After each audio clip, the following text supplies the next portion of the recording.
कि असल मसला क्या है। तो एक बार दुरूद शरीफ पढ़ लें। जज़ल्लाहु अन्ना सय्यदना मुहम्मदन सल्लल्लाहु अलैहि वसल्लम सलातों व सलामन अलैका या रसूलल्लाह।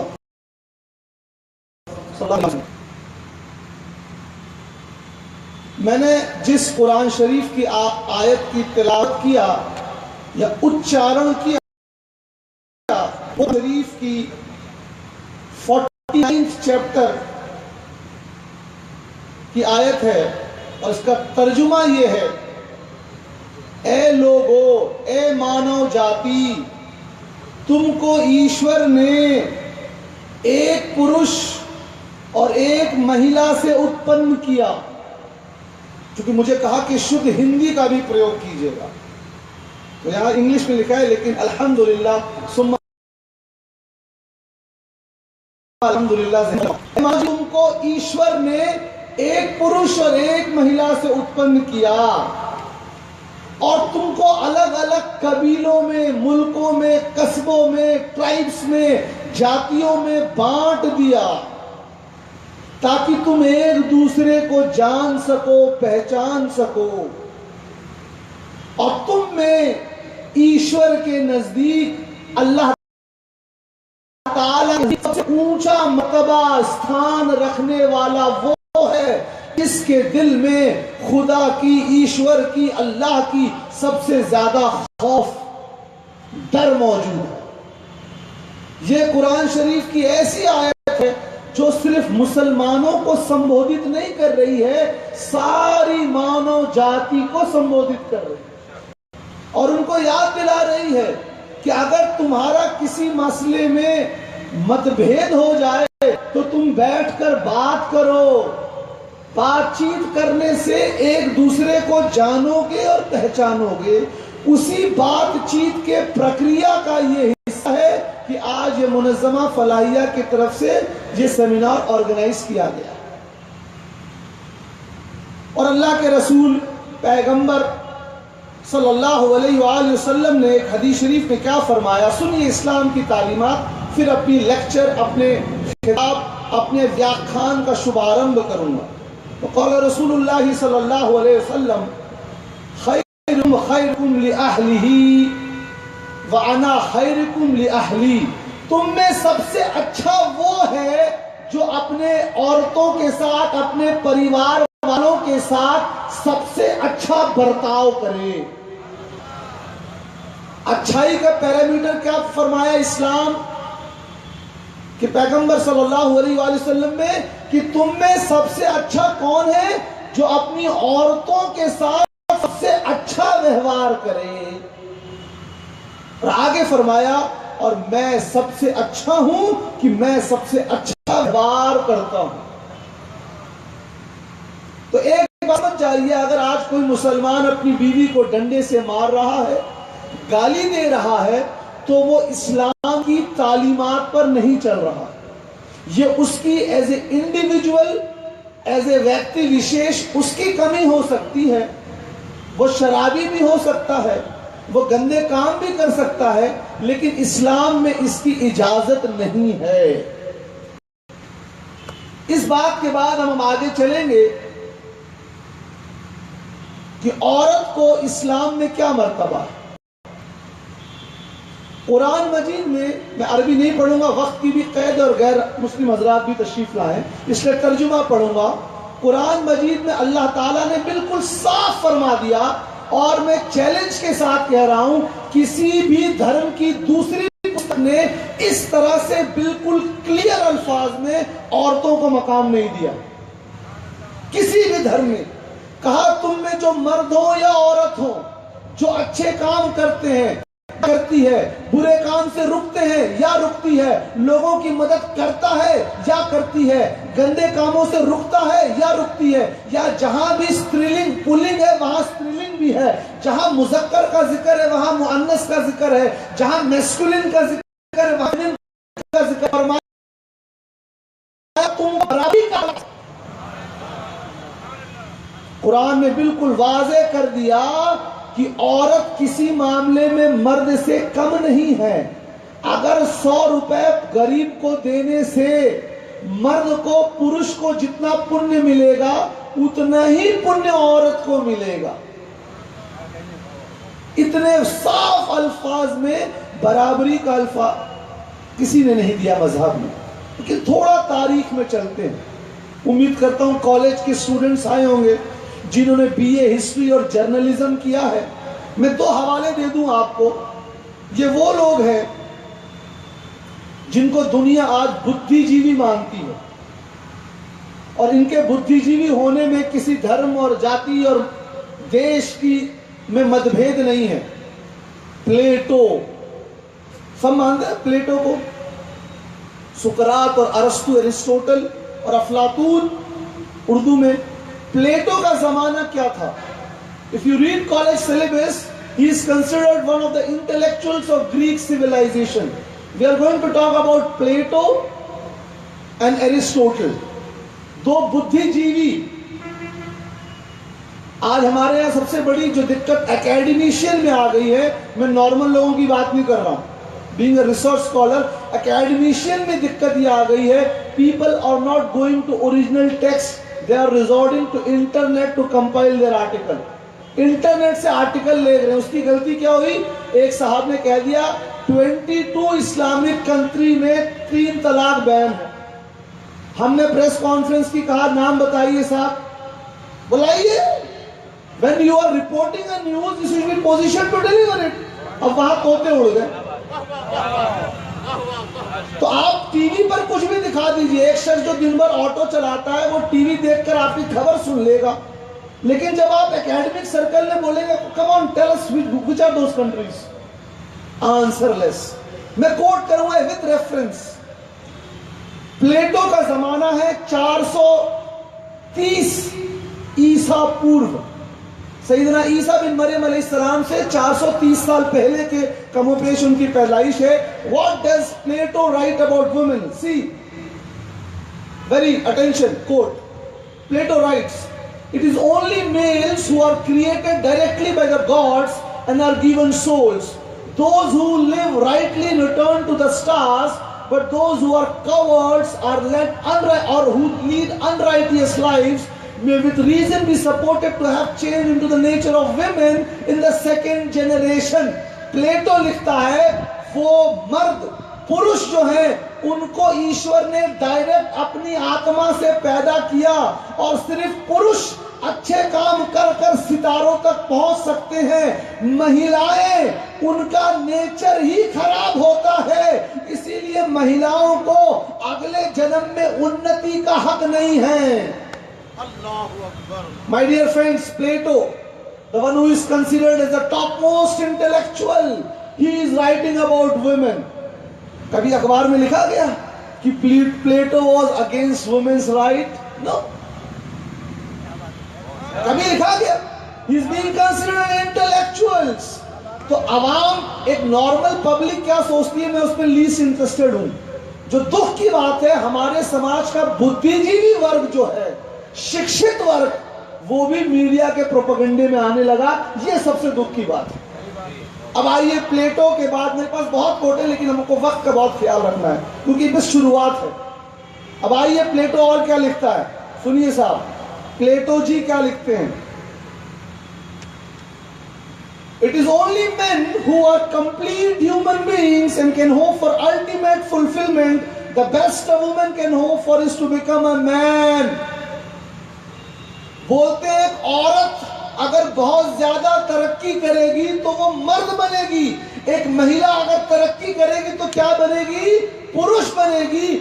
महिला अपने आप में इनकम्प्लीट है। ये महाज्ञानी प्लेटो जी लिख रहे हैं। ठीक, कोई बात नहीं। आइए जी, देखिए, किसी को दुख देना नहीं, आहत करना मेरा मकसद नहीं है। अगर कोई प्लेटो के अनुयायी हो तो हमको नहीं करना, हम सिर्फ इबारतें टेक्स्ट पढ़ रहे हैं। प्लेटो के बाद एक दूसरे महापुरुष आते हैं जिनको आज दुनिया एरिस्टोटल के नाम से जानती है। आइए, एरिस्टोटल जी क्या लिखते हैं वो भी सुन लिया जाए। एरिस्टोटल जी प्लेटो के शागिर्द थे।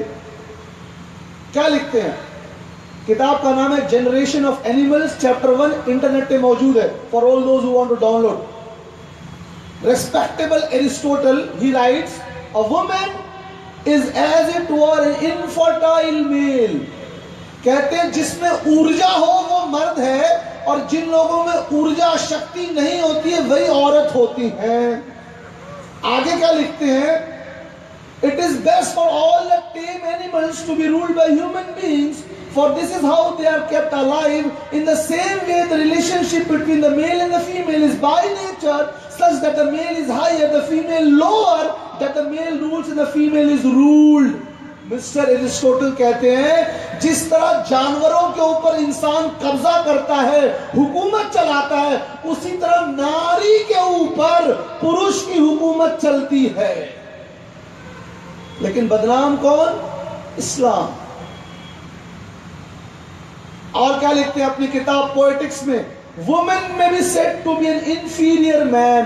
कहते हैं औरत, नारी का तो कोई वजूद ही नहीं है, अस्तित्व ही नहीं है। एक अपरिपक्व मनुष्य पुरुष को नारी कहते हैं। मैं बहुत वक्त नहीं लूंगा, मेरे बताने का मकसद ये था कि हजरत ईसा बिन मरियम अलैहिस्सलाम, जिनको कुछ लोग प्रभु यीशु कहते हैं, कुछ लोग हम नहीं कहते उनको, हम सैयदना ईसा बिन मरियम अलैहिस्सलाम कहते हैं, और बाज़ लोग उनको हजरत जीसस क्राइस्ट कहते हैं, कुछ लोग हम सैयदना ईसा बिन मरियम अलैहिस्सलाम कहते हैं। उनके दुनिया में आने से पहले औरतों का ये मर्तबा था। I can go on talking about status of women in Greek and Roman civilization, but then we are falling short of time. We won't. I've just given two references from those two personalities who are considered very intellectual among the intellects. Fine. अब Christianity आती है। सैयदना ईसा बिन मरियम अलैहिस्सलाम दुनिया में लाते हैं। And for all those who are listening my lecture for the first time, when we say this is 2017 CE Common Era, it means what does 2017 mean? 2017 का मतलब क्या है? As per Christian calendar, 2017 years have passed since Prophet Isa bin Maryam alayhi salam came to this world. ये 2017 का मतलब है। तो अब मैं आपको रेफरेंस दे रहा हूं कि जब सैयदना ईसा बिन मरियम अलैहि सलाम, यीशु मसीह जब दुनिया में आए तो बाइबल में क्या लिखा? बाइबल की teaching, I am giving reference, Timothy chapter 2:14 king James version. It says, and Adam was not deceived but the woman being deceived was in the transgression. Genesis 3:16 कहते हैं कि वो जो जन्नत में एक दरख्त बनाया गया और उस वृक्ष से फल खाने को मना किया गया, तो दरअसल ये हजरत आदम अलैहिस्सलाम ये नहीं गुमराह हुए, माज़अल्लाह, वो लिख रहे हैं उनकी बीवी गुमराह हुई। और इसके व्याख्या में हमारे जो ईसाई धर्म के गुरु हैं वो क्या कहते हैं? इसी गलती की वजह से औरतों को क्या सजा मिली? लिखते हैं, and then God said in Genesis, I will surely multiply you pain in childbearing. In pain you shall bring forth children. Your desire shall be contrary to your husband, but he shall rule over you. कहते हैं जब बच्चा पैदा होता है तो जो बच्चा पैदा वक्त जो माँ को परेशानी और दिक्कत होती है, ये ईश्वर की तरफ से औरतों को अभिशाप दिया गया है क्रिश्चियन रिलीजन के मुताबिक। क्यों? क्योंकि सैयदा हव्वा रज़ी अल्लाह अन्हा ने उस पेड़ से, जो वृक्ष से खाना खा लिया, फल खा लिया, तो उसके बदले में पूरी मानव जाति की स्त्रियों को अभिशाप है। यह हमारी टीचिंग नहीं, हम तो अपनी टीचिंग आपको रेफरेंस के साथ देंगे उन लोगों को जिनको क्रॉस चेक करना है। Then it also says, let a woman learn in silence with all submissiveness. नारी को शिक्षा हासिल करने के लिए मुंह नहीं खोलना है, उसको मुंह बंद करके शिक्षा ग्रहण करना है। वर्स 12 में है, I permit no woman to teach or to have authority over men. She has to keep silent. मैं किसी महिला को व्याख्यान करने की, बोलने की इजाजत नहीं दे रहा हूं, उसको मुंह बंद करना है। ये सब बाइबल की तालीमात है।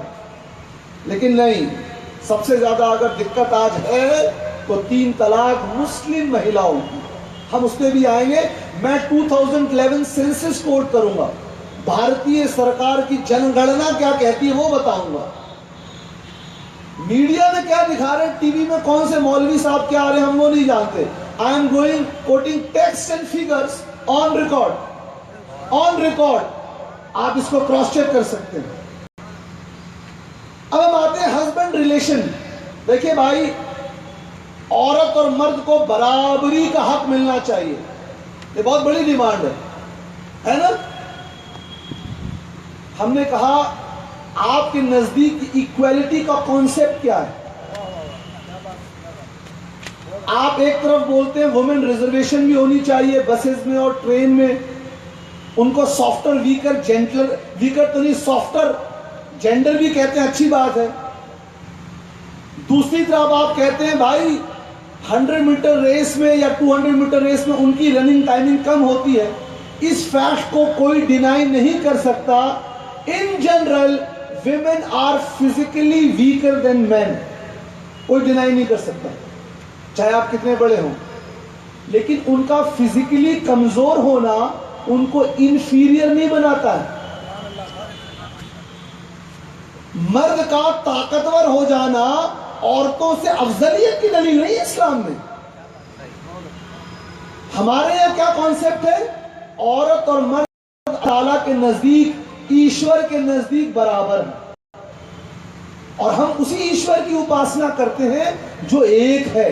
ये हम नहीं कह रहे, मैं आपको श्लोक भी पढ़ दूं कि मुस्तफा साहब ने कहा था, अहमद साहब ने कि श्लोक भी कहिएगा। देखिए भाई क्या श्लोक, एको देवा सर्वभूतेषु गुण सर्वव्यापी सर्वभूतांतरात्मा कर्मणाध्यक्ष सर्वभूतादिवास साक्षी जेता केवलो निर्गुण सत्य। ये इनके हमारे वेदों में लिखा है। हमारे हिंदुस्तान के जो मजहब पाया जाता है क्या है? ईश्वर एक है, बाकी सब उसके अधीन है, इसलिए सिर्फ एक ईश्वर की उपासना करो।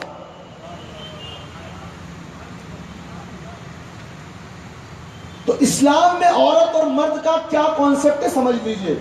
Main and women are equal in total, but they have got a degree over each other in different things. It is like this, एक लड़के को 580 नंबर आए 600 में से, दूसरे को भी 580 आए, औरत को भी 580 नंबर मिले, मर्द को भी 580 नंबर मिले, ओवरऑल दोनों बराबर हैं। लेकिन साइंस में लड़की ज्यादा है, मैथ में लड़का ज्यादा है, इंग्लिश में लड़की ज्यादा है, हिंदी में लड़की ज्यादा है।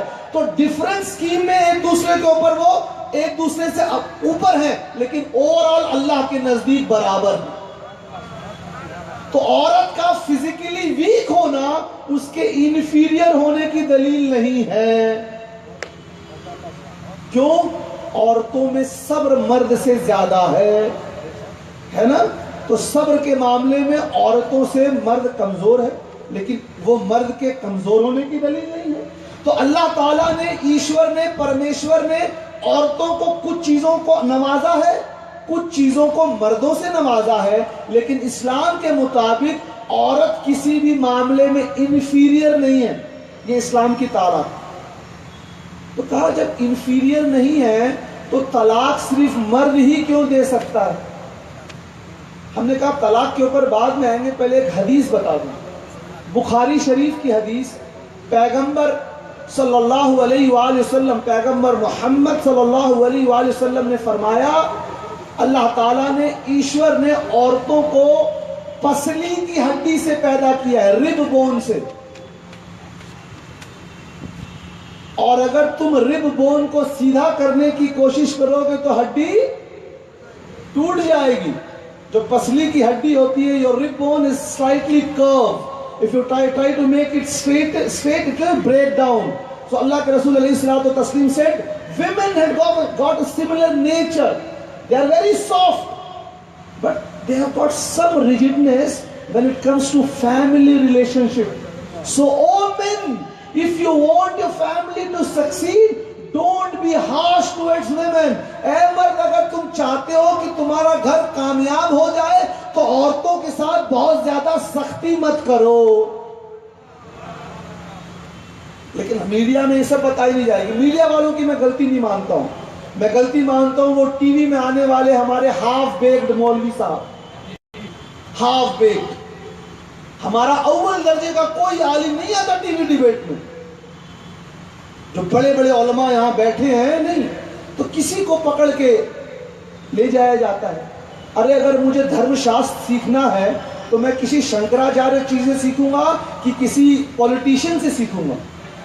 धर्मशास्त्र सीखना है तो मैं धर्म गुरुओं से सीखूंगा। लेकिन धर्म गुरु नहीं आ रहे तो आपने किसी पॉलिटिशियन को बैठा, उसको टोपी पहना दिया, अब वो भी मौलाना बन रहा है। ये दिक्कत हो गई। टीवी पर वो लोग आ रहे हैं जिनको ओरिजिनल टेक्स्ट पढ़ना नहीं आता। खैर भाई, तलाक क्या सिर्फ मुस्लिम धर्म में पाई जाती है? इस्लाम में क्या है? कुरान मजीद में औरत और मर्द एक दूसरे के लिबास हैं। Men, husband and wife are like libas, are like cloth to each other. What does it mean? Like cloth preserves your body, increases the beauty of your body, hides your defect. Similarly, husband and wife, they should complete each other, they should strengthen each other, they should increase beauty, they should satisfy each other. तो मर्द और औरत को एक दूसरे का लिबास कहा गया। लेकिन एक बहुत ही प्रैक्टिकल परेशानी है, और यह परेशानी किसी धर्म विशेष से नहीं है। चाहे मुस्लिम धर्म के मानने वाले हों, हिंदू धर्म के मानने वाले हों, ईसाई धर्म के मानने वाले हों, इंडिया में रहने वाले हों, चाइना में रहने वाले हों, अमेरिका में रहने वाले हों। क्या प्रॉब्लम है? जहां भी पति और पत्नी रहते हैं वहां मन मुटाव होता है। सही है ना? ये मन मुटाव सिर्फ मुस्लिम मियाँ बीवी में नहीं होता है, हिंदू धर्म में भी पति देव और धर्म पत्नी में मनमुटाव होता है कि नहीं होता? तो इसका इस्लाम में प्रोसीजर बताया गया है कि अगर पति देव और धर्म पत्नी में मनमुटाव हो जाए तो पहला स्टेप बताया है कि बैठकर बात करें, कोशिश करें कि मनमुटाव दूर हो जाए। जब ये ना हो तो घर के बड़ों, खानदान के बड़ों, बुजुर्गों की मीडिएशन कराएं। ये भी ना हो तो मर्द अपने बिस्तर को अलग कर ले, यानी अपने डिस्प्लेजर को दिखाए, औरत और मर्द अलग अलग हो। लेकिन कई बार ऐसा होता है कि दूरियां इतनी बढ़ जाती हैं कि लोग एक दूसरे का चेहरा देखना पसंद नहीं करते। जिनकी शादी हो गई है, अल्लाह ताला तमाम लोगों के पारिवारिक जिंदगी को खुश और खुर्रम रखे, आमीन। लेकिन कुछ ऐसे केसेस हैं जहां हस्बैंड वाइफ एक दूसरे के खून के प्यासे हो जाते हैं। सही बोल रहा हूं? हर रोज आप अखबार पढ़ते होंगे, लाइफ इंश्योरेंस के लिए उसने कत्ल करा दिया, या हस्बैंड और वाइफ जो डेली लड़ाई करते हैं जिसका असर बच्चे के मेंटल डेवलपमेंट पे पड़ रहा है, नेगेटिव असर। तो इस्लाम ने कहा जब ऐसा वक्त आ जाए कि हस्बैंड और वाइफ एक दूसरे के खून के प्यासे हो जाएं, हस्बैंड घर आए और बीवी से बात ना करे, शादी के बाहर किसी और के साथ रहे, किसी महिला के साथ विवाह के बाहर संबंध बनाए, एक्स्ट्रा मैरिटल अफेयर बनाए, क्योंकि उसकी पत्नी उसको सुख नहीं दे पा रही, या पत्नी अपने पति से सुख नहीं है, किसी अनजाने मर्द के पास जाए। इस्लाम ने कहा यह बहुत गंदा घिनौना पाप है। जब तुम इस हालत तक आ जाओ तो बेहतर यह है तलाक देकर एक दूसरे से शराफत से अलग हो जाओ, ताकि ये महिला भी दूसरी विवाह कर सके। इस्लाम धर्म में महिला को दूसरा विवाह करने का पूरा हक है। मैं इशारा करूंगा, ईसाई धर्म में ये हक उस औरत को तभी है जब उसके पति, उसके हस्बैंड के भाई ने उसको मना कर दिया, यानी पुनर्विवाह का सबसे पहला हक उसके मरे हुए या डिवोर्स दिए हुए पति के भाई को है। हिंदू धर्म में भी बहुत सी व्याख्या है, मैं इशारा करूंगा। कई जगह पर उसको देवदासी बनना है, कई जगह उसको पुण्य वाराणसी जैसे शहरों में जाना है, तो अलग अलग थॉट है हिंदू धर्म में। कई जगह पुनर्विवाह का प्रावधान है ही नहीं। इस्लाम धर्म में औरत को पुनर्विवाह करने का सिर्फ चांस ही नहीं है, उसको एंकरेज किया गया। क्यों एंकरेज किया गया है?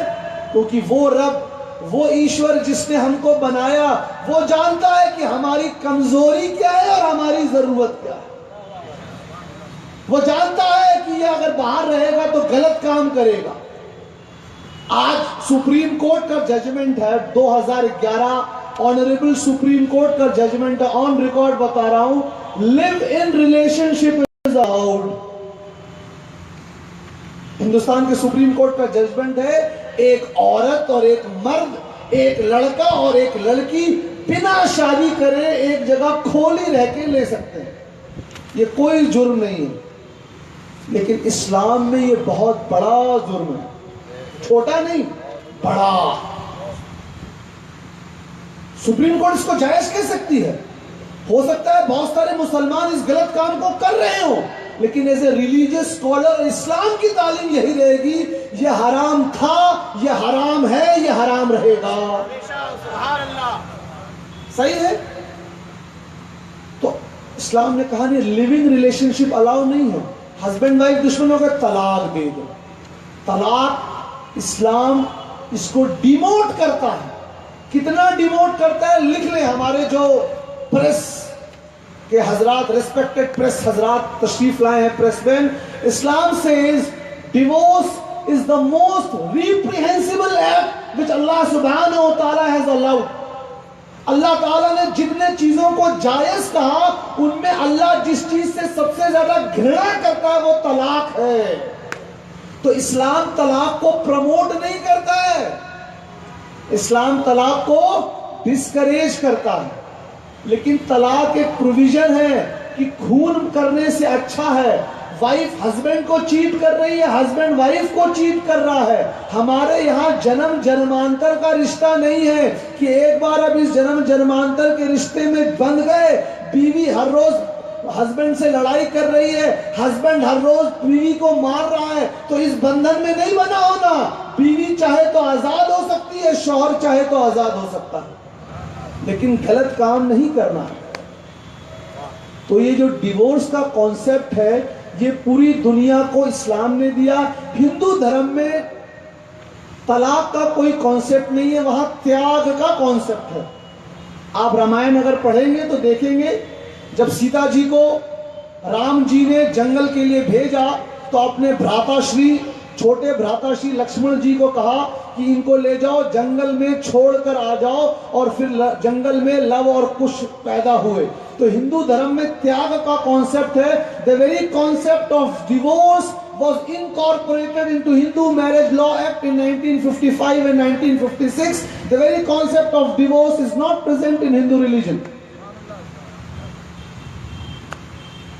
Christianity में it is present in the Old Testament, but it is not present in the New Testament. Fine, अच्छी बात। लेकिन तलाक कैसे दिया जाए? तलाक का मकसद क्या है? कि मियाँ बीवी जब झगड़ रहे हैं, लड़ रहे हैं, खून के प्यासे हो गए हैं, न मानसिक सुख, न शारीरिक सुख, न समाज का विकास हो रहा है, तो ऐसी सूरत में मियाँ बीवी, शौहर और बीवी, धर्मपति देव और पत्नी धर्मपत्नी अलग हो जाए। लेकिन ये अलग कैसे हो, इसका प्रोसीजर बता दिया कुरान मजीद ने। कहा हस्बैंड, मैंने बता दिया, पहले मीडिएशन करे, रिकंसिलेशन करे, खानदान के लोग आए, समाज के बुजुर्ग आए। जब सब कुछ फेल हो गया, अब डिसीजन ले लिया गया है कि अलग होना है, तो मर्द अपनी बीवी को तलाक दे। एक तलाक दे, एक तलाक when she is in a state of purity, जब वो पाकी की हालत में हो, एक तलाक दे और फिर रुक जाए, वेट करे। ये वेटिंग पीरियड क्यों दिया गया है? हो सकता है एक तलाक देने के बाद हस्बैंड और वाइफ को ये एहसास हो, अरे ये तो मेरे बच्चे की माँ है, ये तो मेरे बच्चे का बाप है, इसने तो मुझे इतना प्यार किया, ये तो मुझसे इतना हमदर्दी रखती है। अपनी गलती का एहसास हो जाए, you still have a chance of coming back. आपको एहसास हुआ, आप वापस मियाँ बीवी बन के रहने लगे, चांसेस है। लेकिन दूसरा चांस भी है कि संबंध इतने बिगड़ चुके हैं, इतने बिगड़ चुके हैं कि नहीं जी, हम तो अब इनका चेहरा देखना पसंद नहीं करेंगे। कितने केसेस अखबार में आते हैं, पैसा देकर फला अपनी हस्बैंड ने बीवी को मर्डर करवाया लाइफ इंश्योरेंस के लिए, या बीवी ने हस्बैंड को मरवाया। आए दिन अखबार में मिलता है कि नहीं मिलता? तो अब अगर है कि नहीं, ये जो रिकंसिलिएशन का चांस है it is not know longer applicable, तो कहा गया अब जब दूसरा महीना आए तो आप सेकंड तलाक दें।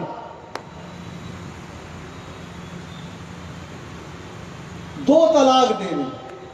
अभी भी बीवी 2 महीने बाद फिर आपको एहसास हुआ, अरे मुझे ये दूसरा तलाक जो दिया गया है, मुझे जो हक था मैंने वो भी दे दिया, अभी भी चांस है उस औरत को वापस निकाह में लेने का। 2 तलाक के बाद भी वो बीवी उसके लिए अभी अजनबी नहीं हुई है। हाँ, दूसरे तलाक के बाद शरई नुक्ते नजर, क्योंकि आज वो मौजूद नहीं है, फिर से निकाह, फिर से मेहर मुतय्यन होगा, वो एक अलग चीज है, लेकिन चांस है। लेकिन उसके बाद भी आपको लगे कि नहीं मैं अपनी बीवी के साथ नहीं रह सकता, तो जब आपने तीसरा तलाक दे दिया, आपकी बीवी हमेशा के लिए आपके लिए अब हराम हो गई। तो आपने अक्सर टीवी डिबेट में एक देखी होगी गुफ्तगू, नहीं कुरान में तो कहीं है ही नहीं 3 तलाक का जिक्र, देखो होगा। हमने कहा यार अगर अरबी नहीं पढ़ सकते तो कम से कम हिंदी तर्जुमा पढ़ लो, इंग्लिश ट्रांसलेशन पढ़ लो, लेकिन कम से कम उठाकर देखो तो क्या लिखा है। ब्लाइंडली आकर टीवी में ब्लफिंग होती है जी, कुरान में कहीं है ही नहीं 3 तलाक। हमने कहा कुरान के दूसरे चैप्टर को देख लीजिए, सूरह बकरा, second chapter of the Quran, आयत नंबर 229, 229, 230, 231 देख लीजिए। आप अरबी नहीं पढ़ सकते, उर्दू नहीं पढ़ सकते, लेकिन कुरान का हिंदी तर्जुमा हो चुका है, हिंदी भाषा में रूपांतरण हो चुका है, बाजार में मौजूद है, लेकर पढ़िए। आगे की आयत में है कि 2 तलाक और इसके बाद अगर तुमने तलाक दिया तो तुम्हारी बीवी तुम्हारे लिए हराम हो गई। भाइयों 2 के बाद क्या आता है? 3। बोलते नहीं जी कि तीसरे तलाक का जिक्र नहीं, क्या करा जाए। और धड़ल्ले से झूठ छापा भी जा रहा है, धड़ल्ले से टीवी पे दिखाया भी जा रहा है, क्या करेंगे। दिक्कत तो हमारे मुस्लिम भाइयों में हो गई कि कभी खुद लेकर नहीं देखते हैं। तो ये कुरान में और हदीस में, सुन्नत में तलाक देने का ये तरीका है, with a time gap of 1 month when the wife in the state of purity. अब यहां एक बहुत बड़ा क्लॉज आता है, क्या कि अगर किसी ने एक ही महफिल में 3 तलाक दे दी। एक हिंदी फिल्म बनी थी निकाह नाम से, आज ही आर्टिकल पढ़ रहा था मैं, एक जमाने में बड़ी थी, मुझे याद नहीं हीरो हीरोइन कौन थे, तो उसमें ये स्टोरी दिखाया गया है कि वो हीरो अपनी वाइफ को तलाक तलाक तलाक कहता है और उसकी वाइफ चली जाती है, वो किसी और से शादी कर लेती है। बड़ा प्रमोट किया गया इस फिल्म को, लेकिन आज देखिए अल्लाह ताला कैसे मदद फरमाता है। हम उसी फिल्म से अपनी बात साबित करने जा रहे हैं। देखिए, हम ये नहीं बोल रहे, देखिए पूरी स्टोरी में देख कर नहीं आया, फिल्म स्टोरी लिखी हुई है इंटरनेट पे। कहा ये हलाला क्या होता है जी? हलाला हमने सुनी, हम बताते हैं हलाला क्या होता है। मर्द ने बीवी को तलाक दे दिया, बीवी अलग हो गई, बीवी इंतजार करेगी 4 महीने 10 दिन। ये इंतजार क्यों करेगी भाई? इसमें भी एतराज है लोगों को। वकील साहब से बात हो रही थी, हिंदू मैरिज एक्ट में क्या है सुन लीजिए, 1955-56। एक हिंदू युवक और एक हिंदी युवती का विवाह हो गया, विवाह के बाद हनीमून पर गए, हनीमून से वापस आए और आने के बाद दोनों को यह लगा कि हम एक साथ जिंदगी नहीं बिता सकते। एहसास हुआ, अब 1 साल तक वो एक दूसरे से तलाक नहीं ले सकते। 1 साल तक वो अभी अलग होना चाहते हैं अभी, लेकिन 1 साल तक उनको इंतजार करना पड़ेगा। ये कानून है साहब, ये कानून है। मुस्लिम लोगों ने, हिंदू धर्म की आपको मालूम होगा पर्सनल लॉ क्या है, मैं भी उस पर आऊंगा कि ये लफ्ज पर्सनल लॉ है क्या, ये लफ्ज यूनिफॉर्म लॉ है क्या, मैं भी उस पर आने वाला हूं, पहले सुन ले इसको। तो अब किसी ने अपनी बीवी को तलाक दे दिया, बीवी चली गई, 4 महीने 10 दिन, मालूम है क्यों इंतजार करेगी? ये पता करने के लिए कहीं वो गर्भ से तो नहीं है, कहीं प्रेग्नेंट तो नहीं है, कहीं उसके बच्चे की मां तो नहीं है। सोचिए अल्लाह ताला की हिकमत, उसने तलाक दिया और उसके अगले दिन उस महिला ने किसी और से विवाह कर लिया और उसके पेट में अगर बच्चा आ गया तो कैसे पता लगेगा इसका बाप ये है कि वो है? इस्लाम में पेटर्निटी का बहुत ख्याल रखा गया है। तो सिर्फ ये पता करने के लिए कि इस बच्चे का बाप कौन है वो टाइम पीरियड दिया गया।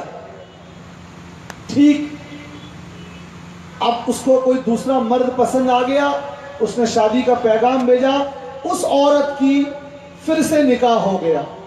पॉसिबल है, होता भी है। अब इस दूसरी शादी के बाद उसके दूसरे शौहर की मृत्यु हो गई, पॉसिबल है? या दूसरे शौहर ने तलाक दे दिया, यह भी पॉसिबल है। दोनों चीज पॉसिबल है ना। या इस औरत ने खुद तलाक ले लिया, दूसरे खुला ले लिया अपने दूसरे शौहर से, यह भी पॉसिबल है। अब इसको एहसास हुआ कि मेरा पहला वाला पति जो था वही बेहतर था। एहसास हो सकता है कि नहीं? इस प्रोसेस को हलाला कहते हैं कि अगर किसी महिला ने पुनर्विवाह किया, उसके दूसरे पति की मृत्यु हो गई या दूसरे पति के साथ उसके विवाह के संबंध टूट गए, अब अगर ये पत्नी, ये महिला अपने पहले पति देव के पास पहले जाना चाहती है तो वो जा सकती है। तो कहा नहीं जी, हमने तो मीडिया में ये सुना है कि एक पति ने अपनी पत्नी को तलाक दे दिया, अब वही पति अपने पत्नी को वापस लेना चाहता है तो वो कंडीशन करता है कि तुम फला व्यक्ति से, फला मर्द से निकाह करो, शादी करो, एक रात उसके साथ बिताओ और फिर मैं तुमसे शादी करूंगा। मैंने कहा ये इस्लाम की कौन सी किताब में लिखा है, दिखाइए। किताब से तो हम लोग ज्ञान नहीं लेते, हमारा ज्ञान का सोर्स क्या है? गुरुदेव गूगल, शेख गूगल, इंटरनेट से हम ज्ञान लेते हैं। आधे ज्ञानियों को अपने टीवी स्टूडियो में बनाते हैं। इस्लाम में जहां भी मैरिज में टाइम फ्रेम ला दिया गया वो हराम है कि मैं तुमसे एक रात के लिए विवाह कर रहा हूं और तुमको अगले दिन मैं तलाक दूंगा। अगर इस शर्त के साथ विवाह है तो इस्लाम इसकी इजाजत नहीं देता। तो हलाला का कॉन्सेप्ट जो बता रही है टीवी वाले, मेरे दोस्तों टीवी से मत लीजिए। यहाँ मुफ्ती अब्दाल साहब और मुफ्ती मुश्तबा साहब और दीगर उलमा है। अगर आपको साइंस सीखना है तो कॉलेज जाना पड़ेगा, लॉ सीखना है तो लॉ कॉलेज जाना पड़ेगा। तो जब आपको इस्लाम सीखना है तो इंटरनेट पे गूगलिंग क्यों करते हैं साहब? हलाला ये है, आप समझ लीजिए। कहा चलिए ये भी पता लग गया। अब ये यूनिफॉर्म सिविल कोड क्या लफ्ज है?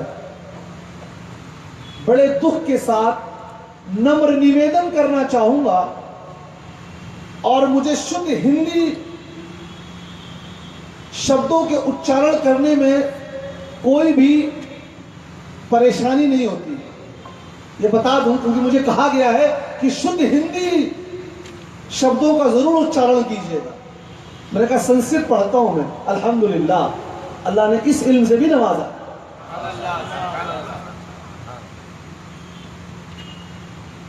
ये पर्सनल लॉ क्या है भाई? पर्सनल लॉ मैं नाम नहीं लूंगा क्योंकि मेरा किसी पॉलिटिक्स और किसी पार्टी से कोई रिश्ता नहीं, मैं प्योरली एकेडमिशियन। अखबार में बयान क्या आया, नोट कर लें हजरात जो प्रेस वाले आए हैं। हिंदुस्तान में, भारतवर्ष में कॉमन सिविल कोड को इंप्लीमेंट करना है। सुना आपने? थोड़े दिन पहले आया। ये हमारा दुर्भाग्य है, ऐसे लोग जिनको कॉमन सिविल कोड और यूनिफॉर्म सिविल कोड में अंतर नहीं मालूम, ये हमारा दुर्भाग्य है। Those who do not know the difference between the word common civil code and uniform civil code, they are issuing statement and they are publishing articles. Indian Constitution does not talk about common civil code, it talks about uniform civil code. If you do not have the ability to understand the difference between these two words, before issuing a statement, go back to some lawyer and get to know the difference between these two terms. दिक्कत ही है साहब।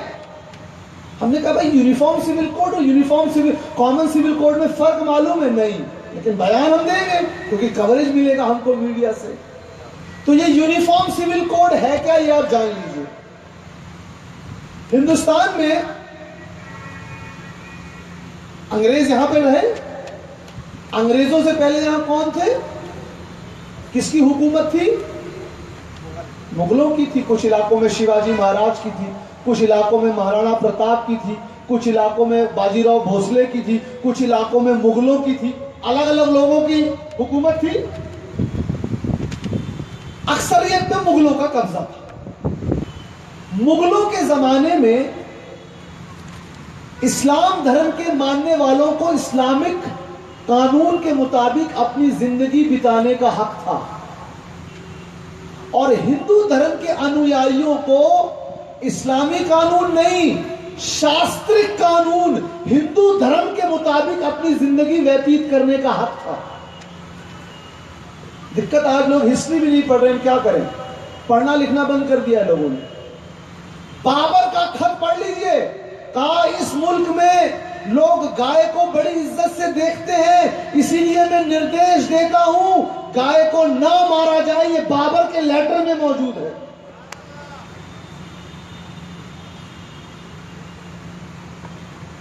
पंडित बिशंबरनाथ ओझा पांडे, नाम लिखिए, BN Pandey, ex member of parliament, Bharat सरकार के राज्यसभा के member थे, बहुत बड़े ज्ञानी थे, ब्राह्मण थे, बनारस के थे। उन्होंने एक किताब लिखी है, उस किताब में लिखते हैं बहुत से मुस्लिम बादशाहों ने भी मंदिरों और मठों को जमीन दान में दी है। ये अंग्रेजों ने इतिहास को बदला ताकि हिंदू और मुस्लिम लड़ाई करें।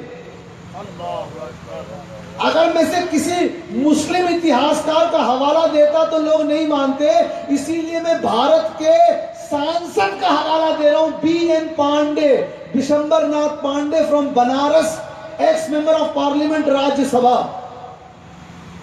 ठीक।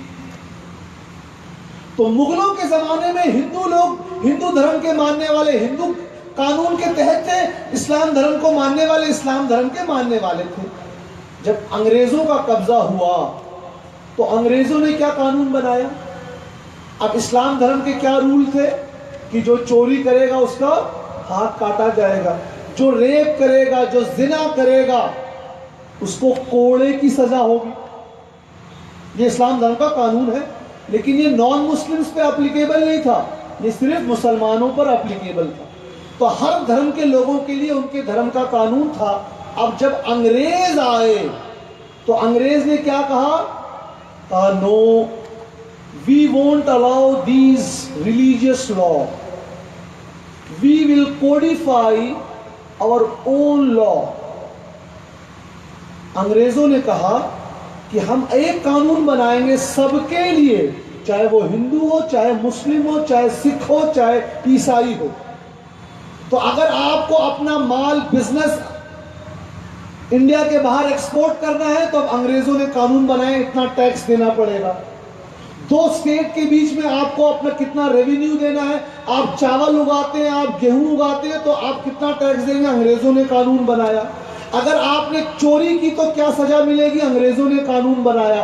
आपने किसी नारी के ऊपर बुरी नजर उठाई, गंदे काम किए, उसके साथ गलत काम किया तो क्या सजा मिलेगी, ये किसने बनाया? अंग्रेजों ने। यानी जब अंग्रेज हिंदुस्तान में आए तो सारे धर्म के लोगों के जो उनके धार्मिक कानून थे, जो उनको खत्म कर दिया। लेकिन अंग्रेजों ने एक क्लॉज रखा। क्या क्लॉज रखा? कहा कुछ मामलों में, कुछ चीजों में हम सभी धर्म के लोगों को यह अनुमति देते हैं कि वो उन मामले में अपने धर्म के कानून की पैरवी कर सकते हैं, सब मामलों में नहीं।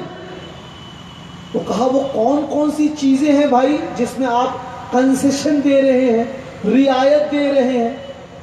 बिजनेस नहीं, चोरी नहीं, क्राइम नहीं। कहा इसमें हमारा अंग्रेजों का बनाया हुआ कानून लगेगा। कहा लेकिन कोई भी मनुष्य, चाहे वो हिंदू हो, सिख हो, ईसाई हो, मुस्लिम हो, जो शादी होती है, विवाह, ये बड़ा निजी मामला होता है कि नहीं? तो शादी, तलाक, बच्चों को कितनी प्रॉपर्टी मिले, हमारे मठ, मंदिर के मठ या मुस्लिम के औकाफ वक्फ जिसको बोलते हैं, या कितनी जायदाद आपको इनहेरिटेंस में मिलेगी। कहा ये जो मामले होते हैं ये आदमी के बड़े निजी होते हैं, इसमें हम कानून नहीं बनाएंगे, इसमें हर धर्म वाले को अपने धर्म के कानून को पालन करने की पूरी इजाजत है। इसी को पर्सनल लॉ कहते हैं। ये सिर्फ मुसलमानों को नहीं मिला है, ये हिंदू धर्म वालों को भी मिला है, ईसाई धर्म वालों को भी मिला है, जैन धर्म वालों को भी मिला। ठीक। फिर 1947 में हमारा भारत देश आजाद हो गया और हमको अपने भारतीय होने पे गर्व है। हमारे गरीब नवाज यहां है, हमारे साबिर पाक यहां है, हमारे निजाम पाक यहां है, हमारे बाबा ताजुद्दीन हिंदुस्तान में है। अरे हम तो इतने हिंदुस्तानी हैं कि मरने के बाद भी इसी जमीन पे जाएंगे हम। तो हिंदुस्तान आजाद हो गया 1947 में, अंग्रेज चले गए, अब भारत एक आजाद मुल्क हो गया। भारत के पहले कानून मंत्री जिनका इस शहर से बड़ा गहरा संबंध है, बाबा साहब भीमराव अंबेडकर, पहले लॉ मिनिस्टर आए हो। उन्होंने कहा ये जो अलग अलग धर्म के लोगों को कुछ मामलों में जो अपने मजहब, अपने धर्म के अनुसरण करने का जो प्रावधान दिया गया है, मैं उसको खत्म करना चाहता हूं। भारतीय कानून कब से लग गया? 1947 से लग गया, 50 में जब रिपब्लिक हुआ। तो अब इंडिया के कानून के मुताबिक कोई चोरी करेगा तो ये सजा, कोई रेप करेगा तो ये सजा, एक्सपोर्ट करना है तो ये सजा, लाल बत्ती क्रॉस करेंगे तो ये फाइन, है ना, इलीगल कब्जा करेंगे तो ये फाइन। इंडिया के कानून लग गए। लेकिन हिंदुस्तान के आजाद होने के बाद भी ये जो कुछ मामले थे वो उनको आजादी दी गई, हिंदुओं को भी, मुसलमानों को भी, सिखों को भी, जैनों को भी। अच्छी बात। अब बाबा साहब भीमराव अंबेडकर ने कहा नहीं, ये जो कुछ धार्मिक मामलों में हर व्यक्ति को अपने धर्म पर रहने का हक है, मैं इसको भी लेना चाहता हूं। मैं चाहता हूं हर मामले में एक कानून बन जाए, चाहे वो शादी हो, चाहे ब्याह हो, चाहे तलाक हो, चाहे बच्चे का गोद लेना हो, चाहे आपकी प्रॉपर्टी का डिवीजन हो, इनहेरिटेंस हो। ये जो हिंदू लोगों को उनके धर्म का हक है, मुसलमानों को उनके धर्म का हक है, मैं चाहता हूं इसमें भी धर्म के कानून हटे और एक कानून बन जाए। तो आजाद भारत में सबसे पहले यूनिफॉर्म सिविल कोड की किसने बात की? डॉक्टर बाबा साहब भीमराव अंबेडकर ने। कौन से सन में? 1950-51 में। इसकी सबसे पहले विरोध किसने किया ये नहीं बताया जाता। जब बाबा भीमराव अंबेडकर ने कहा यूनिफॉर्म सिविल कोड लगना चाहिए, 1950 में कहा उन्होंने बात, कहा ये जो हक है कि मुस्लिम लोग अपनी शादी अपने धर्म के अनुसार करते हैं, हिंदू लोग अपनी शादी अपने धर्म के अनुसार करते हैं, कहा ये खत्म होना चाहिए, सबके लिए एक कानून बने। तो इसका सबसे पहले विरोध हमने, मुसलमानों ने नहीं किया, रिकॉर्ड लिखे, हिंदू महासभा ने किया। भारत के पहले home minister doctor Sardar Vallabh भाई पटेल ने किया। क्यों विरोध किया मालूम है? ये तो बताना चाह रहा हूं विरोध क्यों किया।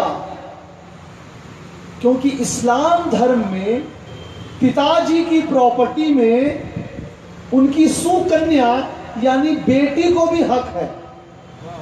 इस्लाम में बाप की प्रॉपर्टी में बेटी को हक है। हिंदू धर्म में ऐसा प्रोविजन नहीं है। अंबेडकर जी ने 1950 में कहा मैं जो एक कानून बनाना चाहता हूं उसमें हिंदू धर्म में भी पिताजी की प्रॉपर्टी में बेटी को हक देना चाहता हूं। तो हिंदू धर्म के मानने वाले पुरुषों ने कहा नहीं नहीं, अगर ये कानून बनेगा तो हमारा तो हिस्सा कम हो जाएगा, हमको अपनी बहनों को प्रॉपर्टी देनी पड़ेगी। तो इसका सबसे पहले विरोध मुस्लिम भाइयों ने नहीं, हमारे सरदार वल्लभ भाई पटेल जी और हिंदू महासभा के बड़े बड़े विद्वानों ने किया। सबके नाम लेकर आया हूं, लेकिन टाइम की कमी, ये ऑन रिकॉर्ड बोल रहा हूं मैं। इसको लेकर बाबा साहब भीमराव अंबेडकर, जिनके लिए हमें बहुत रिस्पेक्ट है, बहुत ज्ञानी थे, मैं ज्ञानी लोगों का रिस्पेक्ट करता हूं, चाहे वो किसी भी धर्म और जाति के हो, मैं उनके ज्ञान की वजह से उनका रिस्पेक्ट करता हूं। तो बाबा भीमराव अंबेडकर ने रेजिग्नेशन दे दिया कि मेरी ये जो मैंने प्रपोजल दिया है कि सबके लिए एक कानून मैंने नहीं माना जा रहा ना, उन्होंने इस्तीफा दे दिया और 1955 में उनकी मृत्यु हो गई। लेकिन हमारा देश आजाद हो चुका था, तमाम बुद्धिजीवी लोगों को एहसास हुआ कि भाई बाबा भीमराव अंबेडकर ने जो बात कही वो तो सही कही है। गर्चे हिंदू धर्म में बेटी को बाप की प्रॉपर्टी में कोई हिस्सा नहीं, लेकिन मिलना चाहिए। तो 1955 में हिंदू मैरिज लॉ एक्ट बना। This was for the first time a Hindu daughter was given right in her father's property. Hindu religion, Shastric law does not give right to a female Hindu child in her father's property. हाँ बढ़िया, आप बात कर रहे हैं इस्लाम धर्म में तो लड़की को आप देते तो हैं, लेकिन आधा देते हैं। एक साहब ने कहा लड़की को इस्लाम धर्म में भाई के मुकाबले में आधा मिलता है।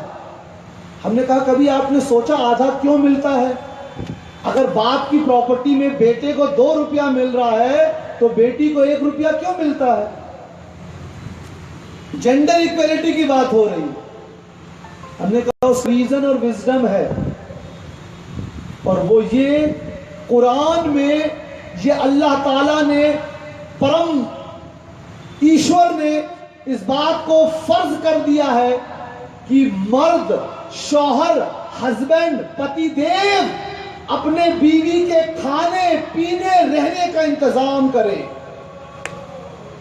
इस्लाम धर्म में पत्नी के ऊपर यह फर्ज नहीं है कि घर साफ करे, कपड़े धोए और खाना पकाए और चूल्हा करे, लेकिन मर्द के ऊपर यह फर्ज है, it is compulsory incumbent upon the husbands to provide all the means of maintenance to their wifes. और इस्लाम धर्म में शौहर की प्रॉपर्टी में, गौर कीजिए, हस्बैंड की प्रॉपर्टी में पत्नी को हिस्सा होता है। तो जब एक पति अपनी पत्नी को विवाह करके ले आया तो उस पति की जो भी प्रॉपर्टी थी उसमें पत्नी को हिस्सा मिलेगा कि नहीं मिलेगा? मिलेगा। और वो जो लड़की है वो अपने पिता के यहां से भी तो कुछ लेकर आई है, लेकर आई है कि नहीं? जो उसके इस्लाम धर्म के मुताबिक बाप की प्रॉपर्टी में बेटी का भी हक है। तो विवाह के बाद वो हक खत्म नहीं होता है। विवाह के बाद भी इस्लाम धर्म में एक विवाहित महिला को अपने पिता की प्रॉपर्टी में हक है। तो वो प्रॉपर्टी अपने अब्बा के यहाँ से, अपने पिता के यहाँ से लेकर आई, अपने पति की भी प्रॉपर्टी ली, तो उसकी प्रॉपर्टी ज्यादा हो गई कि नहीं हो गई? हो गई, हो गई। लेकिन उसका जो शौहर था, अगर उसको उसकी बहन के बराबर हक मिला होता, ये जो पत्नी आई, इस पत्नी का जो शौहर था, हस्बैंड, इसको उसकी बहन के डबल पैसा मिला था।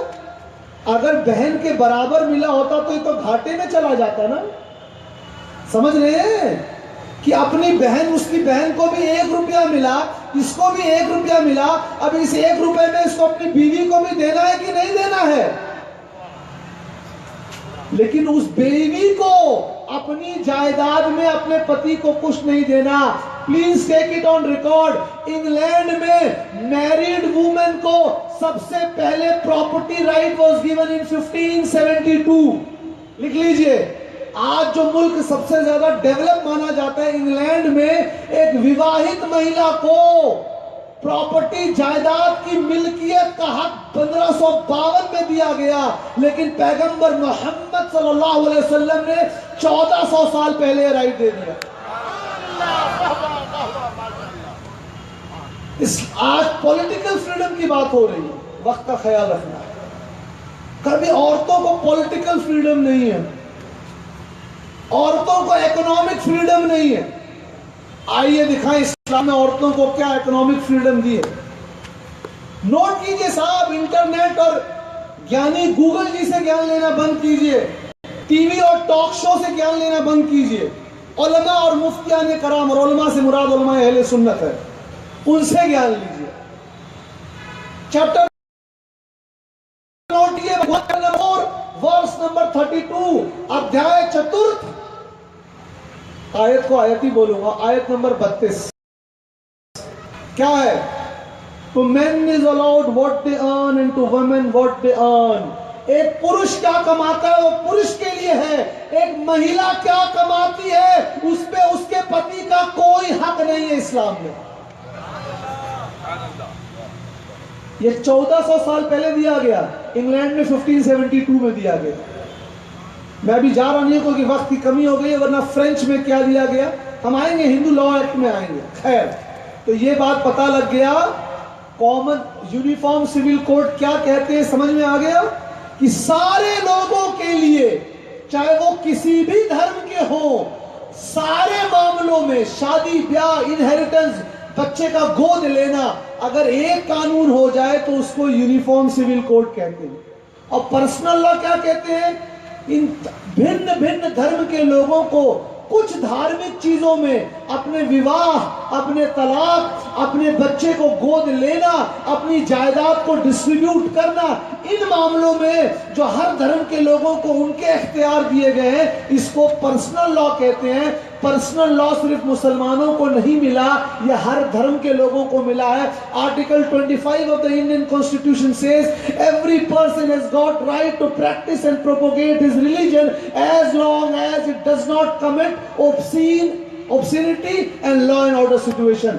भारत के संविधान का आर्टिकल नंबर 25 कहता है इस भारतवर्ष में रहने वाले हर नागरिक को अपने धर्म में पूरा इख्तियार है अमल करने का धर्म पर, हाँ जब तक ऐसा करने से समाज में कानून व्यवस्था की स्थिति ना आ जाए और बेशर्मी और बेहयाई ना बढ़े। मैं इसकी मिसाल दे दूं, आप में जो लोग फ्लाइट से ट्रेवल करते हैं, अगर आप जेब में ब्लेड लेकर जाएंगे, ब्लेड, शेविंग ब्लेड निकाल दिया जाएगा, मालूम है? You are not allowed to carry scissors और blade in your pocket while you are travelling by airplane. लेकिन हमारे भारत देश में सिख धर्म के मानने वाले बहुत से लोग रहते हैं, उनको कृपाण रख कर ले जाना अलाउ है। कृपाण जानते हैं ना, छोटा एक चाकू। क्यों? आप नहीं रह सकते, हिंदू धर्म के मानने वाला नहीं रह सकता, जैन धर्म के मानने वाले लोग नहीं रह सकते, ईसाई धर्म के मानने वाले लोग कृपाण रखकर ट्रैवल नहीं कर सकते, लेकिन सिख धर्म के मानने वाले कृपाण रखकर हवाई जहाज का सफर यात्रा कर सकते हैं। क्यों? Because of article 25। आर्टिकल 25 में कहा गया आपको अपने धर्म पर अमल करने का पूरा हक है, और सिख धर्म की बुनियादी शिक्षाओं में है कि जो भी उनका धर्म गुरु हो उसको अपने पास कृपाण रखना होगा। कभी इस पे टीवी शो हुआ? क्या रे उनको क्यों जायज है, इनको जायज नहीं है? कभी हुआ? लेकिन इसमें बहुत शादी होती है कि मुस्लिम लोगों को 4 शादी क्यों अलाउ है? 2011 सेंसस रिपोर्ट सुन लीजिए भाई साहब, non Muslims are in a more have got more cases of bigamy than Muslims। रिकॉर्ड पे बता रहा हूं, मुसलमानों से ज्यादा गैर मुस्लिमों ने 2 शादी की है। ये भारत सरकार का आंकड़ा है, देख लीजिए, इंटरनेट पे मौजूद है। लेकिन बदनाम कौन है? मियां भाई लोग। एक बीवी तो संभलती नहीं है, 2-2। यहां बहुत बड़े आप लेक्चरर बन जाइए, स्पीच देने वाले बन जाइए, घर में जाके ऑडियंस ही बनना पड़ता है, मालूम है सबको। तो बदनाम फला जुम्मन खान और फला है खान है, अरे ऐसी बात नहीं है भाई। आप डाटा उठाकर देखिए, मुसलमानों से ज्यादा गैर मुस्लिम दो मैरिज किए on record, it is on internet, you can check. When I say internet, I am not talking about Google, I am talking about Government of India census report. ठीक, तो पर्सनल लॉ भी समझ गए आप और uniform law भी समझ गए. अब मजे की बात क्या हुई, हिंदू महिलाओं ने इस मुहिम को रोका नहीं. वो कोर्ट में लड़ती रही कि हमारे धर्म में तो हमको पिताजी की प्रॉपर्टी में कोई हक नहीं है, लेकिन 1955 के हिंदू मैरिज और लॉ एक्ट के तहत हमको प्रॉपर्टी में शेयर मिल गया है, लेकिन बराबर का शेयर नहीं मिला. तो ये लड़ाई चलती रही चलती रही चलती रही. 2005 में कानून बना. In 2005, Hindu's inheritance law was amended and a daughter was given equal share in her father's property in 2005. ठीक है, 2005 में ये केस आ गया कि हिंदू धर्म, क्योंकि मैंने बताया जो प्रॉपर्टी का हक है वो मुस्लिम महिलाओं को मुस्लिम धर्म के मुताबिक है, हिंदू महिलाओं को हिंदू धर्म के मुताबिक है, ईसाई महिलाओं को ईसाई धर्म के मुताबिक है. ये सबको अपने धर्म का हक है. अच्छी बात. तो 2005 में सुप्रीम कोर्ट की, माननीय सुप्रीम कोर्ट की रूलिंग आ गई कि आज से हिंदू बेटी को भी अपने पिताजी के प्रॉपर्टी में बराबर का हक मिलेगा. लेकिन यहां एक बहुत बड़ा ट्विस्ट आया. ट्विस्ट ये आया कि एक महिला एक केस लेके सुप्रीम कोर्ट तक पहुंची. क्या केस था कि मेरे पिताजी की मृत्यु 2005 से पहले हो गई है और 2005 में यह कानून बना है कि बेटी को और बेटे को बराबर का हक मिले. तो अगर मेरे पिताजी 2005 से पहले ही मृत्यु पा चुके हैं तो क्या मुझे भाई के बराबर शेयर मिलेगा? कानून बना है 2005 में. माननीय सुप्रीम कोर्ट का रूलिंग आई. नोट कीजिए, बड़ी इंपॉर्टेंट पॉइंट बताना जा रहा हूं कि यह कानून चूंकि 2005 में बना और आपके पिताजी की मृत्यु 2005 से पहले हो चुकी थी, इसीलिए आपको आपके भाई के बराबर प्रॉपर्टी में हिस्सा नहीं मिलेगा, कम मिलेगा, वही 1956 वाले कानून के मुताबिक मिलेगा. अब इस रूलिंग के 3rd पैराग्राफ में क्या लिखा गया सुनिए. पैराफ्रेज्ड ruling I, we have also come to notice that Muslim women are being oppressed due to polygamy and due to triple talaq. We take suo motu of this, and when we ask a committee to be formed, and this committee shall investigate the case of polygamy and then they shall report to us. Supreme court में मुकदमा लेकर कौन गया था? एक हिंदू महिला. किस लिए? कि मेरे पिताजी की मृत्यु 2005 में हो चुकी है, मुझे प्रॉपर्टी में बराबर हिस्सा मिलेगा कि नहीं. लेकिन उस जजमेंट में क्या जजमेंट डाला गया? हम इस बात का संज्ञान लेते हैं कि मुस्लिम महिलाओं पर ट्रिपल तलाक, 3 तलाक और बहुपत्नी विवाह की वजह से बहुत ही उत्पीड़न हो रहा है. लिहाजा अथा हम एक समिति को नियुक्त करने की जो है वो डिक्लेयर करते हैं, वो संयुक्त कमेटी बैठे और हमको रिपोर्ट दे. गौर कीजिए, केस लेकर हमारी एक हिंदू बहन गई थी और उसमें रूलिंग किसके लिए आ रही है? मुसलमानों के लिए. ये इस पूरे ट्रिपल तलाक की हकीकत है. चलिए भाई, ये तो बात हो गई. हमने कहा आइए अब 1955 को हिंदू मैरिज और एक्ट को देखा जाए. 1955 हिंदू मैरिज एक्ट कोई ऐसी बात नहीं कि अनोखी है. अभी जाइए indianqanun.org में पूरा कॉन्स्टिट्यूशन डाउनलोड कर सकते हैं. अभी बैठे बैठे 4G सुविधा उपलब्ध है नागपुर में, अभी क्रॉस चेक कर लीजिए. 1955 हिंदू मैरिज एक्ट क्या कहता है सुनिए. There shall not be marriage between uncle and niece. However, in those areas where it is prevalent, it is allowed. 1955 और 56 का हिंदू मैरिज एक्ट लॉ क्या कहता है? मामा और भांजी में विवाह नहीं होगा. हिंदू धर्म के लिए यह कानून है, मुसलमानों के लिए नहीं. मामा और भांजी में विवाह नहीं होगा, ऐसा विवाह इल्लीगल घोषित किया जाएगा। लेकिन आगे एक एक्सेप्शन क्या लगाया, जिन इलाकों में ऐसा होता है वहां इसकी अनुमति है। क्यों भाई साहब, यह अनुमति क्यों दी जा रही है? यूपी में, बिहार में, राजस्थान में, गुजरात में, हरियाणा में, दिल्ली में एक मामा अपनी भांजी से विवाह नहीं कर सकता, करेगा तो जेल में चला जाएगा। लेकिन आंध्र प्रदेश में, कर्नाटक में, तमिलनाडु में मामा और भांजी का विवाह होता है। Official document government of Maharashtra की वेबसाइट से दे रहा हूं,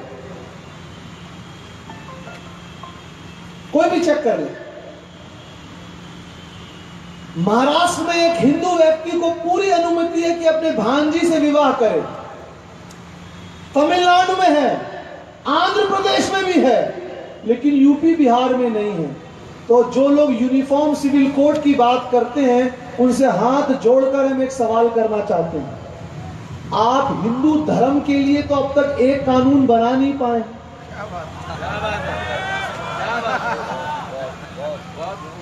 और सारे धर्म वालों के लिए एक कानून बनाने की बात कर रहे हैं।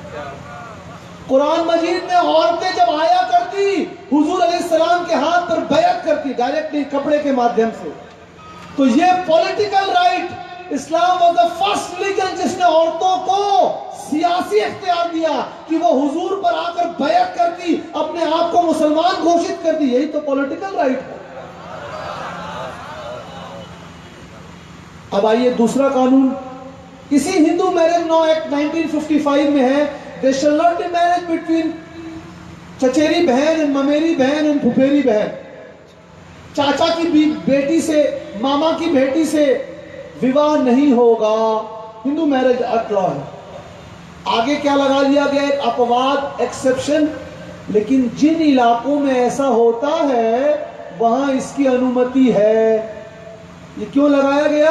क्योंकि महाराष्ट्र में, आंध्र प्रदेश में, तमिलनाडु में, कर्नाटक में, केरला में हिंदू धर्म में चचेरी बहन और ममेरी बहन से विवाह होता है, लेकिन यूपी बिहार में नहीं हो सकता। हम फिर हाथ जोड़ के नम्र निवेदन करेंगे, आप पहले हिंदू धर्म के लिए तो एक कानून बनाइए। हम हैं, हम आपके साथ। Code will come to article 44। कहते नहीं जी, आर्टिकल 44 कहता है the government shall endeavor, the state shall endeavor to implement uniform civil code, 44 of the Indian Constitution. And what is the meaning of the word endeavor? कोशिश करना। हुकूमत कोशिश करेगी कि इस मुल्क में यूनिफॉर्म सिविल कोड लग जाए, कोशिश करेगी। और जो यहां लॉ के स्टूडेंट्स बैठे हैं, article 44 is a directive principal for all those. दिक्कत मैंने कहा ना, दिक्कत यही हो गई है, अनपढ़ गंवार लोग टीवी में आकर कोई इस्लामिक स्कॉलर बना हुआ है, कोई लीगल स्कॉलर बना हुआ है। अरे जो रियल स्कॉलर है उनके पास जाइए। Article 44 of the Indian constitution which talks about uniform civil code is a directive principle. Directive principle is not binding, it is only a, which is called niti nirdesh tattva in Hindi. It is only a guiding principle which state shall implement, which state shall use in forming the policy. अगर आप directive principle की बात करते हैं तो what is article 47? Article 47 says the state shall endeavor to abolish sale of alcohol throughout the country. उसी भारत के संविधान में है कि इस मुल्क में शराब की बिक्री पर बंदी लगाई जाएगी। तो आप उसके लिए क्यों नहीं कोशिश कर रहे हैं? क्योंकि उससे आपको एक्साइज मिलती है, उससे आपको पैसा मिलता है। कहा चलिए ये सब तो हो गई, आपने अभी हम इस पर वापस आएंगे, लेकिन ये बताइए इस्लाम में औरत को तलाक देने का हक क्यों नहीं है? आप बहुत इंडियन कॉन्स्टिट्यूशन की बात कर रहे हैं, अपने धर्म की बात कीजिए। मैंने कहा लीजिए सुनिए, हमने तो ओपन क्वेश्चन आंसर सेशन किया था इंडियन लॉ इंस्टीट्यूट में, सुप्रीम कोर्ट के प्रेमिसेस इन दिल्ली में, ओपन। हमने कहा सुनिए, कुरान में तलाक देने का हक सिर्फ मर्द को, हस्बैंड को। क्यों? क्योंकि कुरान में बीवी को अपने हस्बैंड को पालने की जिम्मेदारी नहीं दी गई है। बीवी के ऊपर फर्ज नहीं किया गया कि जाओ कमाओ और लाकर अपने पति देव का और बच्चों का पालन पोषण करो, लेकिन हस्बैंड के ऊपर फर्ज है अपनी बीवी को महारानी की तरह रखो।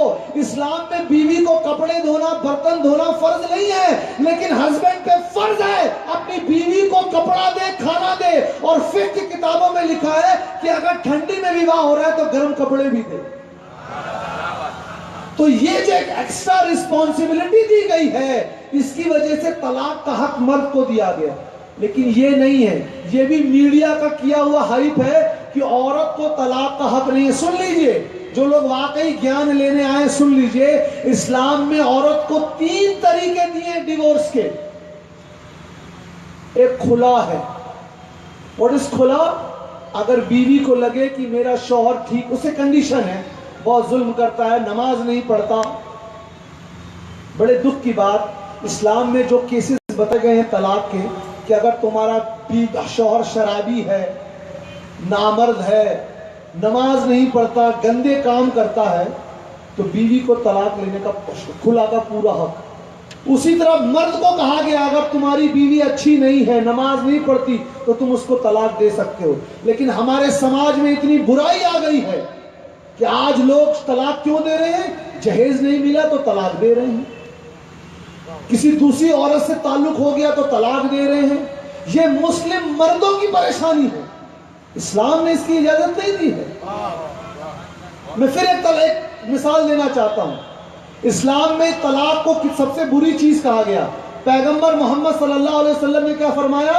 तलाक बहुत बुरी चीज है, और तलाक देने का तरीका भी इस्लाम ने बता दिया। लेकिन एक क्वेश्चन, अगर किसी ने अपनी बीवी को एक सिटिंग में 3 तलाक दे दी तो वो होगी कि नहीं होगी? यही बहुत बड़ा सवाल है। बहुत सारी महिला मोर्चा की औरतें आती हैं, मिली थी, हमने कहा ये लीजिए कुरान दिखाइए। नहीं, I read only the translation of the Quran.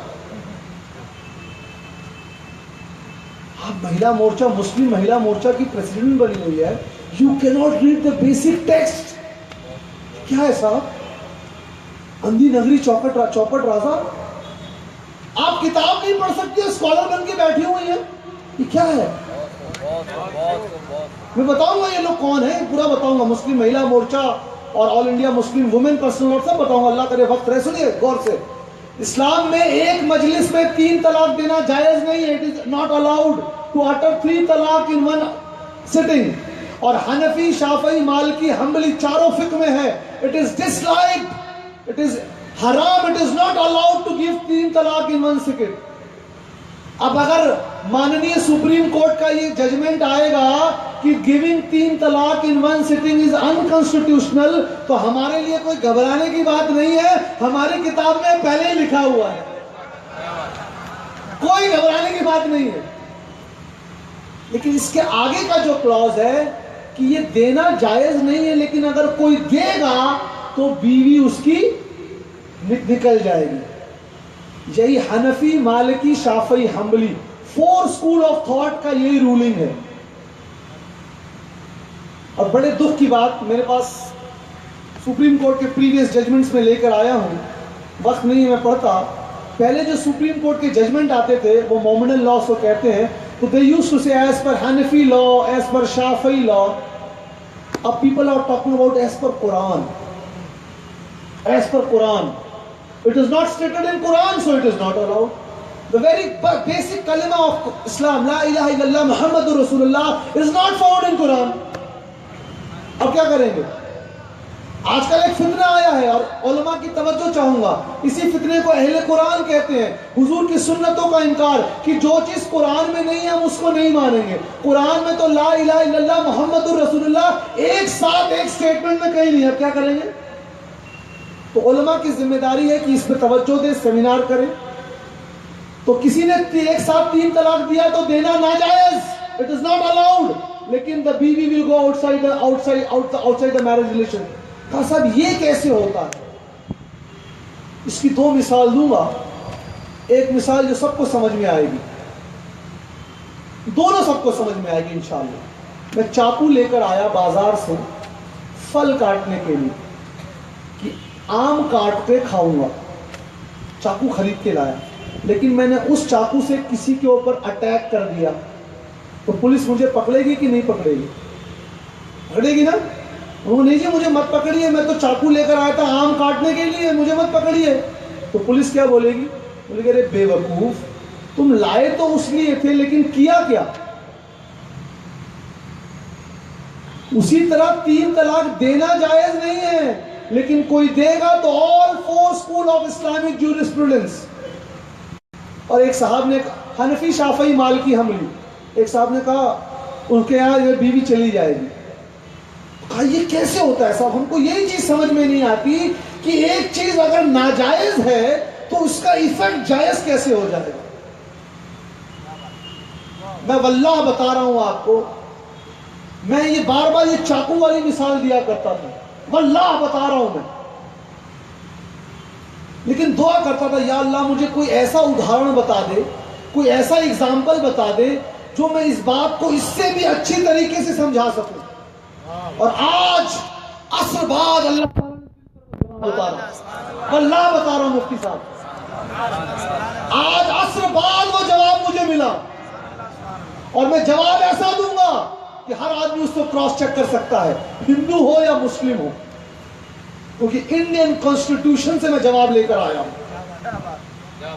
Indian constitution में अल्लाह ताला ने जवाब दिलाया। ये कहते हैं बुजुर्गों का फैज। सुनिए साहब, मैं ऑन रिकॉर्ड पढ़ रहा हूं for all those who are lawyers, prohibition of child marriage act 2006, इसके मुताबिक शादी के वक्त अगर लड़के और लड़की की उम्र कितनी होनी चाहिए? लड़के की कम से कम 21 और लड़की की 18। इस कानून के मुताबिक अगर इस उम्र पहले उनका विवाह हो गया, गौर से सुन ले, तो उन्होंने एक अपराध किया। क्या किया? अपराध किया। लेकिन उनको सजा तब तक नहीं होगी या जब तक कोई जाकर इसकी कंप्लेन न करेगा, यानी वो मैरिज अपने आप में वैलिड है और वो इलीगल मैरिज से जो बच्चा होगा, it states the child born through this marriage will be legitimate. शादी हुई है नाजायज, लेकिन जो बच्चा पैदा हो रहा है गवर्नमेंट बोल रही है जायज है। नारे तकबीर, नारे रिसालत, फैज़ाने महराना मुक़द्दसा, फैज़ाने ताजुल औलिया, मसलके आला हज़रा।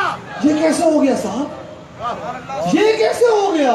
शादी आप बोल रहे हैं 18 और उससे कम, it states the child born through this marriage will be legitimated, और बोलते हैं the marriage will be declared null and void only and only if any one of these two parties come and lodges a complaint.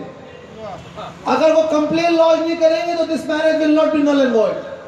अल्लाह का करम हुआ, मैं इतना खुश हो गया, वल्लाह हुआ। क्योंकि अब क्या है, क्या करेंगे सर? अच्छा एक सवाल है भाई, कहते हैं औरत और मर्द को बराबरी का हक, तो सुन लीजिए, इस्लाम में औरत को भी 3 तलाक देने का हक है।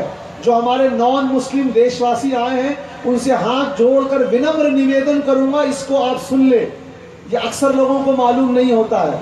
इस्लाम में मैरिज इज ए कॉन्ट्रैक्ट। अगर शादी के वक्त महिला, अभी तक महिला है, अभी तक वो नहीं हुई है धर्म पत्नी, तो शादी के वक्त महिला ने ये क्लॉज रखवाया कि मैं भी चाहती हूं कि मुझे ये 3 तलाक का हक मिले।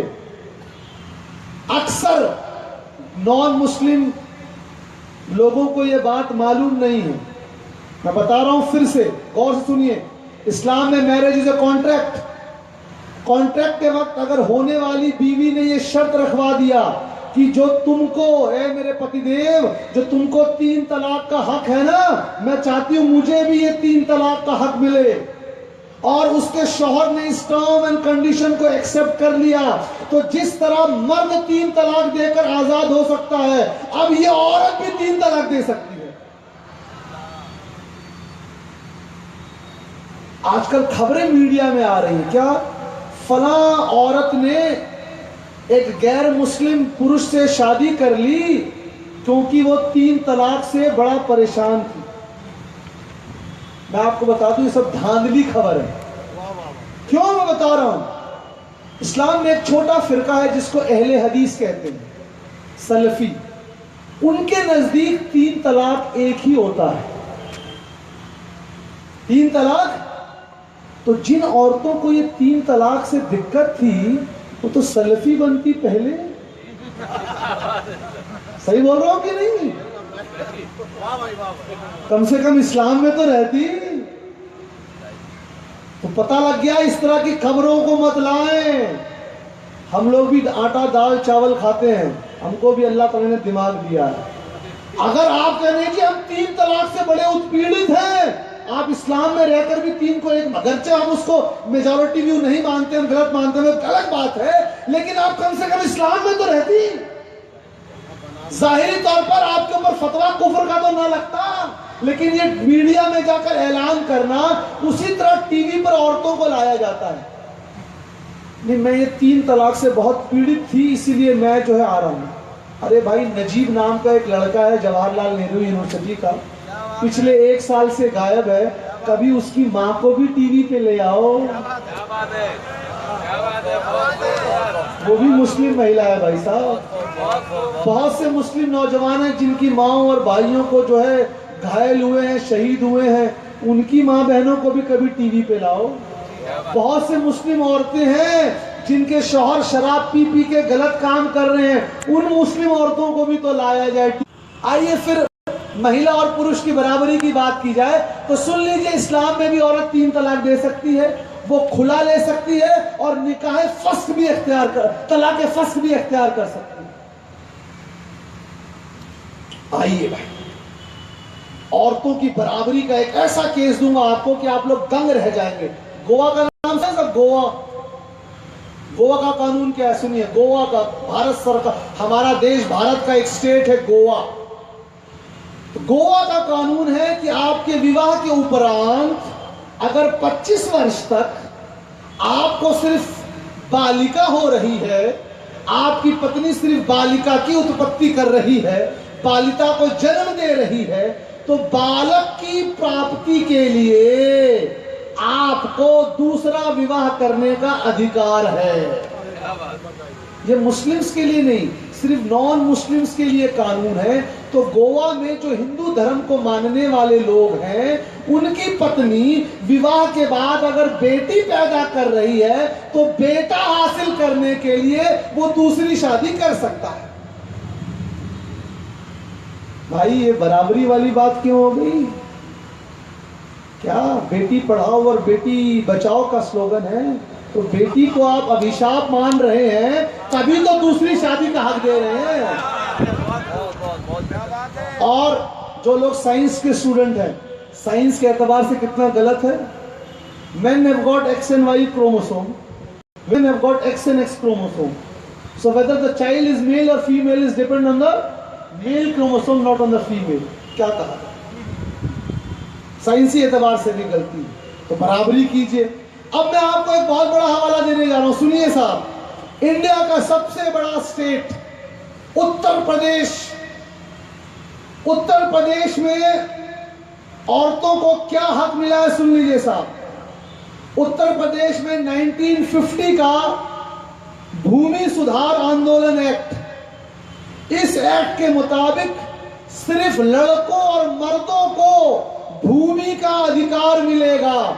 आज भी उत्तर प्रदेश में बेटियों को, लड़कियों को खेती करने वाले जमीन में हक नहीं मिल रहा है। कभी मीडिया में इसकी बात सुनी आपने? क्यों भाई? 2017 की बात कर रहा हूं मैं। इस्लाम में कोई कैद नहीं है। अगर अब्बा की 100 बीघे जमीन है तो अब बेटी को भी मिलेगी, बेटे को भी मिलेगी। 2017 में भारतवर्ष में उत्तर प्रदेश में कानून है, खेती की जमीन में बेटी को एक फूटी कौड़ी नहीं मिल रही। बदलिए भाई, औरतों को हक दिलाइए, हम आपके साथ हैं। तो ये सब आप कैसी बात कर रहे हैं? क्या बात है। वक्त हो रहा है मेरा, 15 मिनट सिर्फ बचे हैं 10 बजने में, 10:30 बजे तक माशाल्लाह। तो बहुत दरूद शरीफ पढ़े भाई। जज़ल्लाहु अन्ना सय्यदना मुहम्मदन सल्लल्लाहु अलैहि वसल्लम। वुमेन्स राइट की बात हो रही है। मैंने एक और बात कहा भाई, ये लड़के की उम्र 21 और लड़की की 18 क्यों होनी चाहिए? अगर आप जेंडर जस्टिस की बात कर रहे हैं तो दोनों को 18 कीजिए या दोनों की 21 कीजिए। Because in a society ruled by men, it is considered that the women should always be younger than the men. ये पुरुष प्रधान सोसाइटी की एक पहचान है। वो चाहता है कि मेरी औरत हमेशा मुझसे कम उम्र की रहे। अगर आप बराबरी की बात कर रही हैं तो 18 कर दीजिए, 21 कर लीजिए। मैं आपको इससे बड़े जेंडर इनजस्टिस का एग्जांपल देता हूं साहब, इससे बड़े, क्योंकि यहां सब अडल्ट बैठे हुए हैं। पॉपुलेशन कंट्रोल के लिए नसबंदी का एक मुहिम चलता है ना, जिसको वैसेक्टोमी और ट्यूबेक्टोमी कहते हैं। हमारे डॉक्टर जहूर साहब सुन रहे हैं तो समझ में आएगा। मर्दों की भी नसबंदी होती है, औरत की भी होती है। भारत सरकार का कानून क्या है सुनिए, मर्द नसबंदी कराएगा तो 2000 रुपए मिलेंगे, औरत नसबंदी कराएगी तो 1500 रुपए मिलेंगे। आपने नसबंदी में जेंडर डिस्क्रिमिनेशन किया है और यहां बात कर रहे हैं। करिए, बराबरी का हक दीजिए साहब। और सुनिए, बराबरी, हम जेंडर जस्टिस की बात कर रहे हैं साहब।